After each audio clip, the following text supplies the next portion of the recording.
Valendo. Estamos aqui no gabinete do Alexandre Silva, o Alex, que também é o presidente do Sindicato Frentista de Niterói, com seus 32 anos, já advogado. Você formou-se quantos anos faz? 2 anos. 2 anos, mas já tem a sua carteira da BI, e já está colocando em prática os seus conhecimentos jurídicos em defesa da categoria, não é isso? Isso. E é secretário adjunto, secretário-geral adjunto da Força Sindical. Então você está fazendo uma carreira sindical rapidérrima, não é, Alex? Rapidérrima. Casado, quantos filhos? 2 filhas, Como chamam-se? Maria Eduarda e Laura. Opa, eu tenho uma Laura. Tem uma Laura? Que idade tem ela? Personalidade forte essas Lauras. A Laura tem 3 e a Maria Eduarda tem 12 anos. E vem mais gente aí? Não, Não. já cortei. Muito bem. Fiz vasectomia para poder criar as duas com dignidade. E você reside onde aqui no Rio de Janeiro? Duque de Caxias. Reside em Duque de Duque de Caxias. Caxias. Muito bem. Está no movimento sindical desde quando? Desde quando eu entrei para o posto de gasolina, que foi meu primeiro emprego aos 18 anos, então desde 2001. E se a roda da história voltasse a 2001, você faria a mesma coisa? A mesma coisa, porque foi através do posto de gasolina que eu resolvi me tornar advogado, resolvi estudar. Foi através do posto de gasolina que eu tive a oportunidade de conhecer diversas pessoas, de interagir com os clientes e dali construir amizades sólidas que permanecem no meu ciclo de amizade até hoje. Foi dali que eu me envolvi na luta sindical, foi dali que eu aprendi a importância da gente contribuir para a mudança da história e da realidade dos trabalhadores. Então voltaria tudo de novo. Você morando em Caxias, trabalhando num posto de gasolina, aonde? Vamos? Engenho de Dentro. Engenho de Dentro. E fazia faculdade aonde? Na Uniswan, em Bom Sucesso. Você saía de casa a que horas? Às 4h30 da manhã. E retornava a que horas? 11 horas, 11h30. No último trem que ia para Saracuruna, pegava o trem Bom Sucesso e de Bom Sucesso até Gramacho. Então você vê que você não teve moleza, nenhum trabalhador tem moleza. Né? Não. Aquele que quer realmente sobressair, tem que estudar e tem que pagar um preço. Não. Quantos carnavais você deixou de brincar, quantas bebedeiras deixou de tomar, quantas farrinhas deixou de fazer para estudar. Então tudo isso aí serve de quê? Serve de exemplo, cara. Serve de exemplo. E com todo esse sacrifício, eu fui aprovado no exame da ordem quando cursava o 8º período. Opa! Parabéns, rapaz. Parabéns. No exame que reprovou 92% dos inscritos, eu fui um dos 8% que foi aprovado. Vim de uma faculdade que, embora tivesse uma tradição no curso de Direito, que é a SUAN, aqui no Rio de Janeiro, com 50 anos ministrando esse curso, mas uma faculdade que dá oportunidade a quem não pode estudar, porque lá tem um programa de bolsas, um programa bem diferenciado que abre bolsas para as comunidades. E aí os clientes, quando abastecer o carro, dizem assim: você não quer estudar? Vai para a SUAN, você só vai conseguir bolsa na SUAN. Como diz assim, é só na SUAN que o pobre consegue estudar. Era um incentivo que você recebia constantemente. Constantemente dos professores que abasteciam lá, dos clientes que conheciam, de alunos que estudavam lá. Então por isso que eu fui para a SUAN. Sofri muitos preconceitos pelo fato de estudar na SUAN, porque tem uma história ruim no curso da faculdade, mas provei que quem faz o diferencial da faculdade é o aluno, porque por isso defendo o exame da OAB, porque quando fiz o exame fui aprovado quando sequer tinha concluído o curso.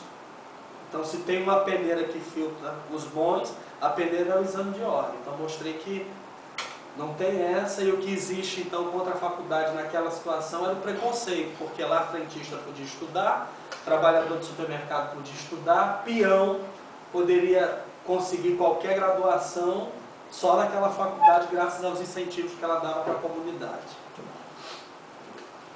O Brasil vive hoje uma situação crítica. Os trabalhadores, seus dirigentes sindicais,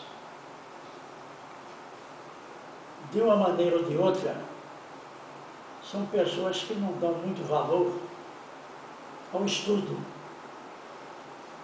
Então, fala-se muito na Lava Jato, fala-se muito no caso da Petrobras, fala-se muito no Brasil corrupto. São coisas inegáveis e indefensáveis. Todavia, talvez você não saiba, o movimento sindical não sabe, e não sabe não é porque não queira, não sabe porque a mídia, os donos da imprensa, essa imprensa venal que aí está, e cada vez mais venal, ela não leva para o trabalhador as coisas boas.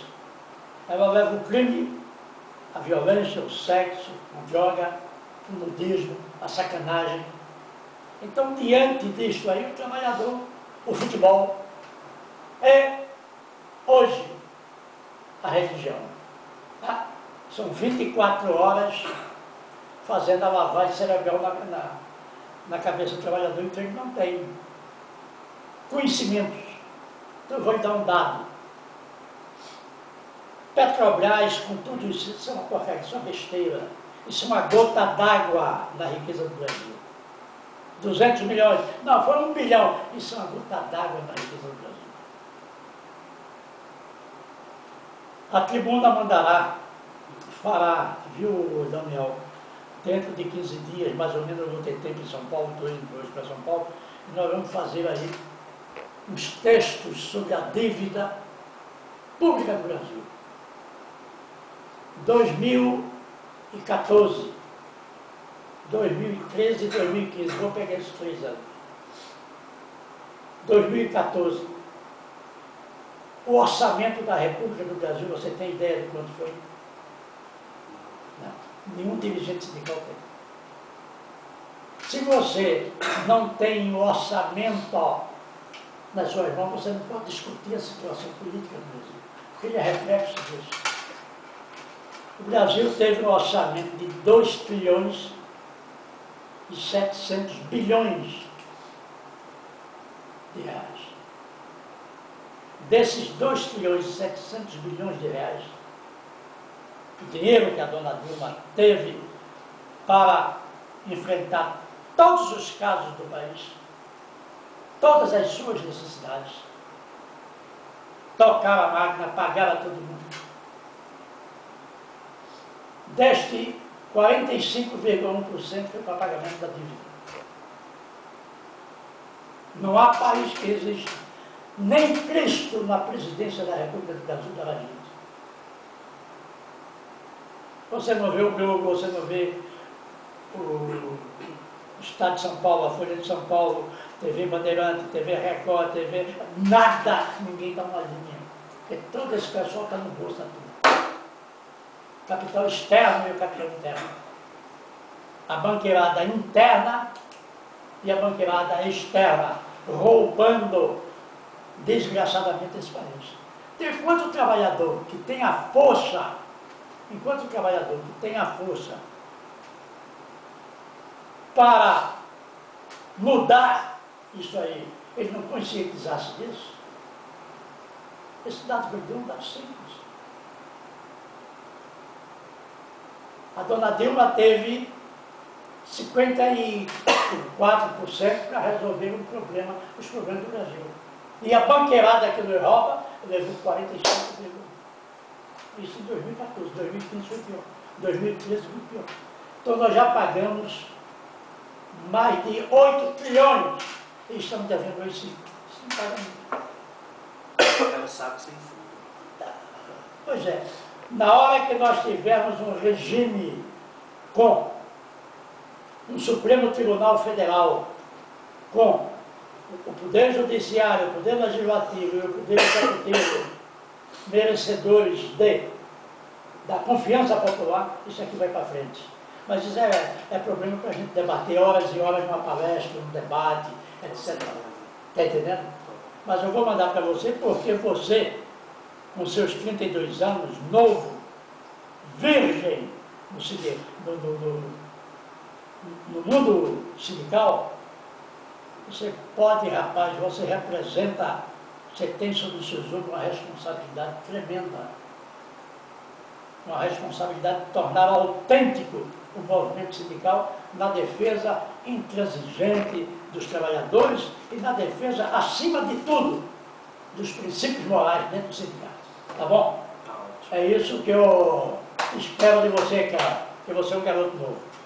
Agora, nós estamos aqui, Eusébio Pinto Neto é uma referência na liderança sindical, mormente no campo dos trabalhadores frentistas do Brasil. Como é que você vê a personalidade e o trabalho do Eusébio nesse sentido?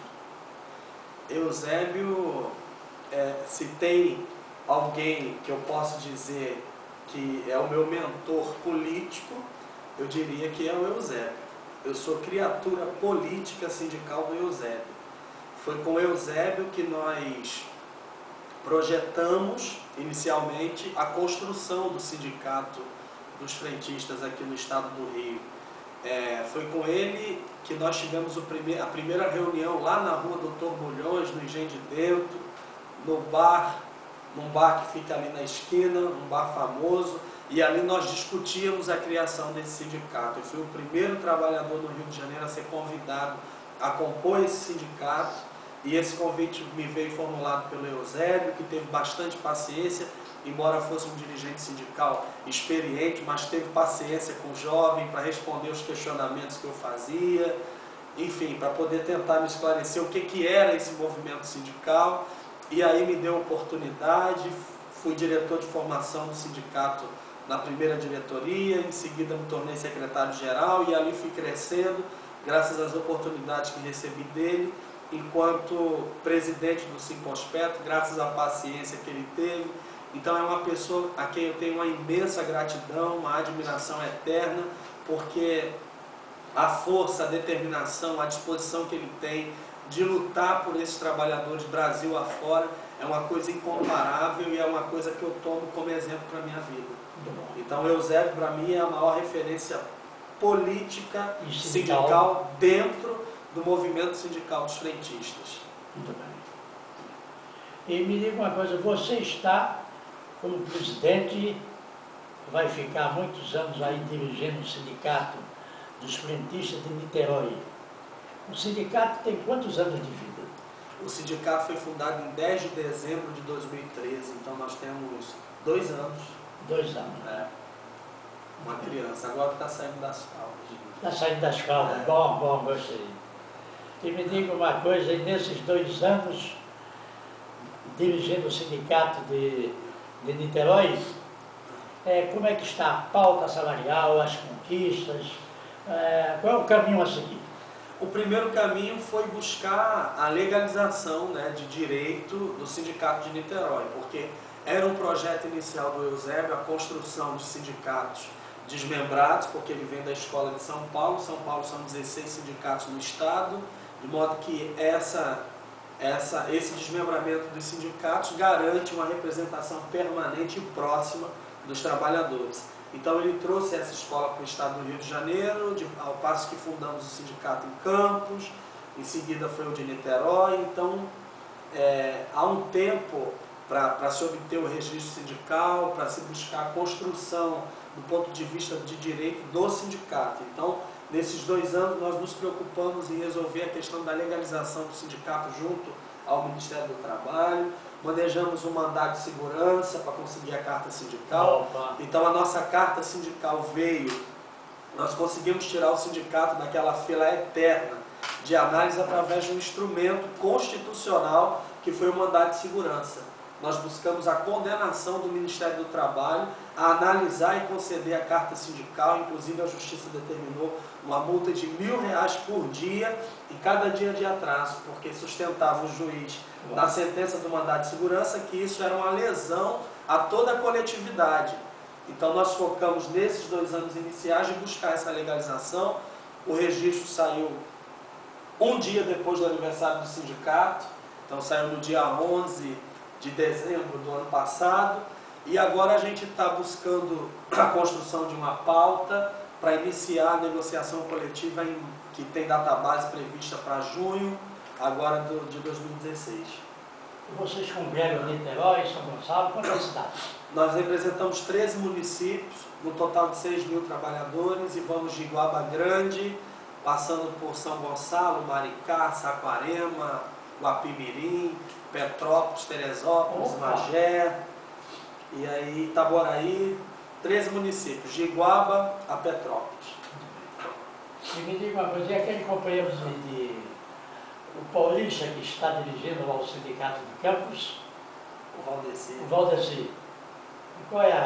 Quantas cidades ele tem, mais ou menos? O Valdeci acho que tem umas 30 ou mais. A base dele é bem extensa.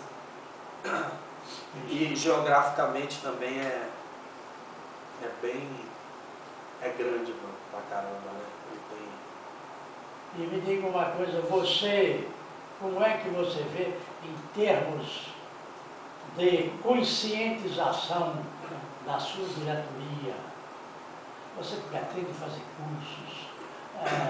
Como levar o conhecimento aos teus colegas? Nós temos hoje, eu digo, sem medo de errar, que nós temos em Niterói a diretoria mais jovem do Brasil. Opa, muito bom. O jovem há mais tempo da diretoria é o Maurício, que tem 44 anos. É o meu vice-presidente.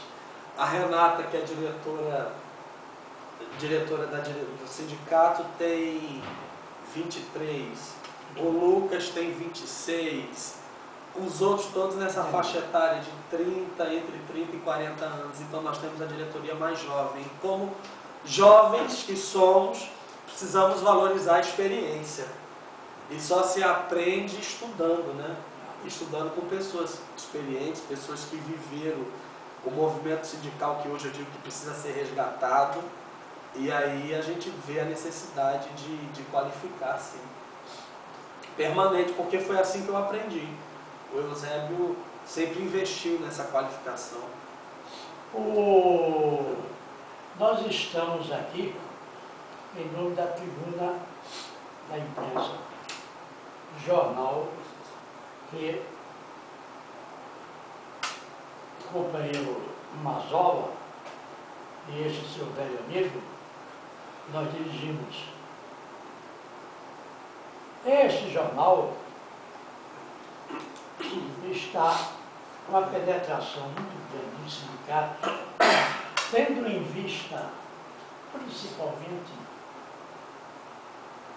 a fragilidade do movimento sindical. E tendo em vista uma programação nossa, eu pessoalmente, há mais de 65 anos, 70 anos, por aí assim, a primeira matéria que eu fiz foi em 1945,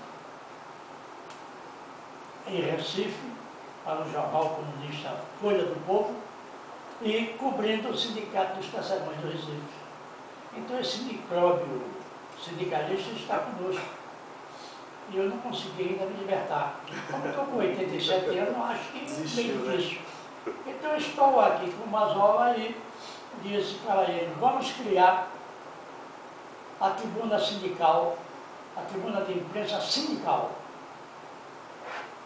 E vamos defender intransigentemente os trabalhadores e mostrar a eles qual é o caminho. Então, neste sentido, quem está desenvolvendo um papel brilhante e nos explorando bem é o Eusébio. Porque todos os dias, ou quase todos os dias, há notícias de vocês no site. Um site que é visto por 15 mil pessoas todos os dias. Então, o Eusébio é constantemente ele está ali. E eu quero que isso aconteça com vocês de Niterói. Fotografias, artigos seus, entende?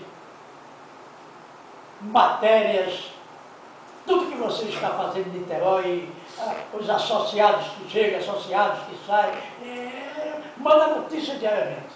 Nós queremos isso. E notícia com muitas fotos. Então essas mesmo nós vamos já colocar a partir da manhã. E com este, quem é quem, no sindicalismo brasileiro que nós acabamos de fazer com você, estamos fazendo. Então eu queria, o menino já me disse aí que eu tenho mais 4 minutos. Então nesses 4 minutos, o que é que nós queremos de você? Que exemplo do Eusébio, a exemplo dos sindicatos de São Paulo, que hoje já são 12, e deverá chegar aos 18, porque dia 25 e 26, ao Encontro Nacional dos Hoteleiros de São Paulo. E eu vou fazer uma palestra para o pessoal lá nesse Encontro Nacional. Como já tem o presidente da federação e o líder da categoria nacional, que é o Francisco Carlos Anjos Lacerda, que é o presidente do sindicato dos hoteleiros. E esses dois, com o Eusébio, nos dão um apoio muito grande. E nós também o apoiamos de uma maneira assim extraordinária. Então nós vamos fazer essa palestra e vamos conclamar os demais sindicatos a nos darem as condições de sobrevivência para que possamos, digamos, ter um site, que é o Tribuna de Imprensa, o site do Brasil, mas ter um site amplo e termos mais jornalistas trabalhando, porque nós temos uma equipe onde trabalha, onde escreve o Hélio Fernandes, o Carlos Chagas, o Sebastião Nery, esse seu amigo. Então, todos os dias você vai encontrar um caminho no Brasil. E é esse caminho no Brasil que nós queremos que você também nos dê esse apoio, porque como secretário geral adjunto da Força Sindical, você também poderá nos dar mais tarde alguns elementos que nós possamos, na minha volta ao Rio de Janeiro, dentro de mais 10 dias, após o Carnaval, nós possamos contactar e fazermos parceiro conosco. Porque para nós isso é de uma importância, a importância da sobrevivência. Entendeu? A importância da sobrevivência.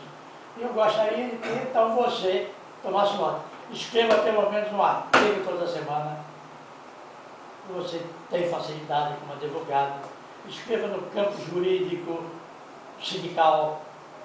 Aborde aquilo que deve ser abordado. Escreva de os prós e os contras da terceirização. Por que nós devemos apoiar a terceirização? Aplaudir o governo quando necessário, vaiá-lo e a praça pública também quando necessário. Enfim, o seu compromisso é defender o trabalhador. Não é defender isso, aquilo, nem governo nenhum, mas defender o trabalhador. Então, nesse sentido é que eu quero ouvi-lo. Fale. Eu acho que um instrumento como esse, que você está me propondo, está trazendo aqui essa proposta, ele é fundamental, porque, como você disse no início da sua fala, a imprensa que aí está, ela cuida de divulgar o futebol, os crimes, a promiscuidade, as novelas. Então ela tenta ocupar aquilo que o movimento sindical perdeu a capacidade de ocupar. Porque nós também temos que fazer a meia-culpa, porque nós sempre, no curso da história do Brasil, o movimento sindical sempre ocupou o espaço que hoje a igreja ocupa, que hoje a televisão ocupa, que hoje o futebol ocupa. Então, onde foi que nós erramos? Exatamente. Né? E aí, eu vi no encontro promovido pela nossa federação em Salvador, um sábio também de cabelos brancos, que eu acho que hoje da assessoria, perdão, não me recordar o nome dele, para a força, que ele dizia o seguinte, eu acho que com isso a gente pode até concluir, que o movimento sindical não precisa se reinventar, basta ele voltar a ser o que era antes. Exatamente.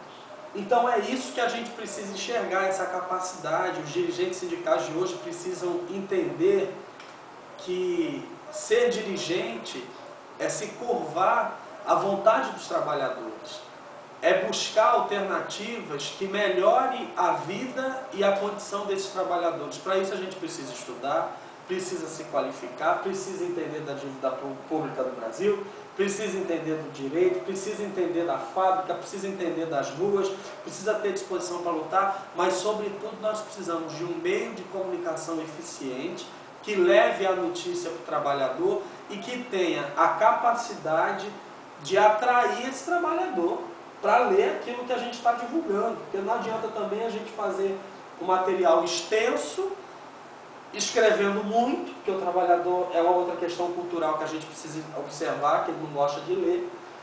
Questões culturais a gente não muda da noite para o dia, é um processo, e esse processo de transformação se dá através da educação.